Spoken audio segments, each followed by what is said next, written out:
Magandang araw! Ang ibabahagi ko ngayong araw ay tungkol sa alamat. Magbasa, makinig, matuto at magsaya. Ako si Binibining Menya. Handa na ba kayo? Tara na, umpisa na nating isa-isahin at pirapirasuhin ang mga detalyeng nakapaloob dito. Maaari kong ibigay ang soft copy ng video na ito, mag-email ka lamang o kaya naman ay mag-message sa aking Facebook page. Ilalagay ko ang aking email sa gitnang bahagi ng video at ang Facebook page naman ay sa huling bahagi matatagpuan. Maraming salamat sa panonood! Katulad ng binanggit ko kanina, ang ibabahagi ko ngayong araw ay tungkol sa alamat. Alamat, ang karaniwang paksa ng mga alamat ay ang ating katutubong kultura, mga kaugalian at kapaligiran. Taglay nito ang magagandang katangian tulad ng kalinisan ng kalooban, katapatan at katapangan. Subalit, tinatalakay rin sa mga alamat ang hindi mabubuting katangian tulad ng at iba pa. Karaniwan itong kapupulutan ng aral at nagpapakita na ang kabutihan ay laging nananaig laban sa kasamaan.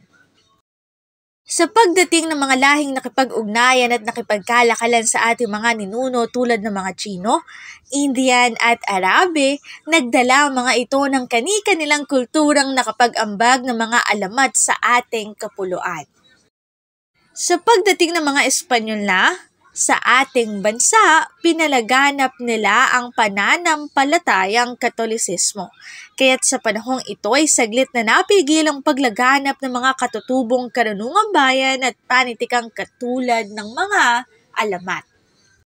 Sinasabing at ipinaanod sa ilog sapagkat ayon sa kanila ang mga iyon daw ay gawang mga ngunit ang mga alamat at iba pang panitikang pasalindila o nagpasalin-salin lamang sa bibig ng mga taong bayan ay hindi nila masira dahil na rin sa tagal ng pamamayani ng mga ito sa ating kultura.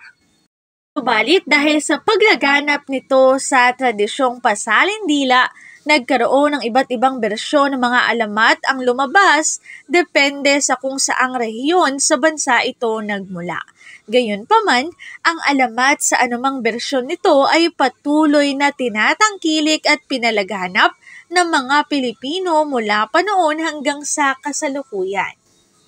Narito ang aking sanggunian sa mga impormasyong nakatala sa bawat slides. Kung interesado kayo na magbasa pa, maaari niyong bisitahin ang website na ito. Alamat, dito na nagtatapos ang aking pagbabahagi. Sana ay marami kayong natutuhan. Muli magbasa, makinig, matuto at magsaya. Ako si Binibining Menya. Paalam! Paalala, ang wikang Filipino ay mapagpalaya, atin natin itong gamitin, mahalin at mas paunlarin.